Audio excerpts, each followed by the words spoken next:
Не е случајна мојата посета, ниту времето. Преговорите со ЕУ мора да започнат во најбрз можен рок.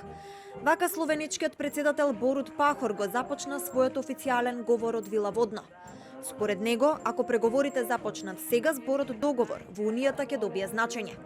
Словенија беше во двете позиции, да блокира и да биде блокирана. Тоа за Пахор е добар пример дека мора да се најде компромис помеѓу Скопје и Софија, а преговорите со ЕУ да не бидат загрозени. Пришло до одлашања. Доколку би дошло до одложување на меѓувладината конференција, ќе дојде до некаква инерција која што може да трае долго време и сериозно да ги загрози интересите на Република Северна Македонија, на регионот и на сите држави на Европската Унија. Затоа треба сега без одложување по потивките дипломатски канали, а и отворено на рамниште на Европската Унија помеѓу државите да ги најдеме сите можни патишта таа меѓувладна конференција да започне.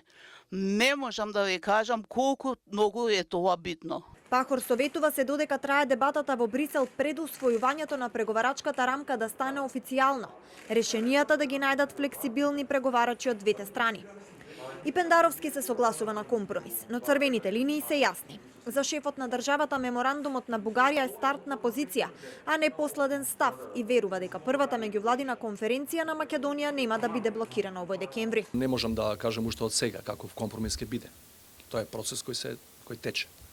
Меѓутоа бидете уверени дека сите што сме во некаква позиција, во некаков капацитет политички на оваа страна, кај нас во нашата земја, дека нема да дозволиме тој компромис, тој иден компромис по неколку точки од таа декларација, да ги наруши нашите национални и државни интереси тука. Мислам дека сме најасно кои се нашите црвени линии, многу пати се и јавно кажувани.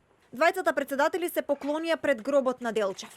Пахор кажа дека посетата на гробот е дел од протоколот што го предложила Македонија и тој немал никакви колебања да застане и да се поклони пред него во Скопје.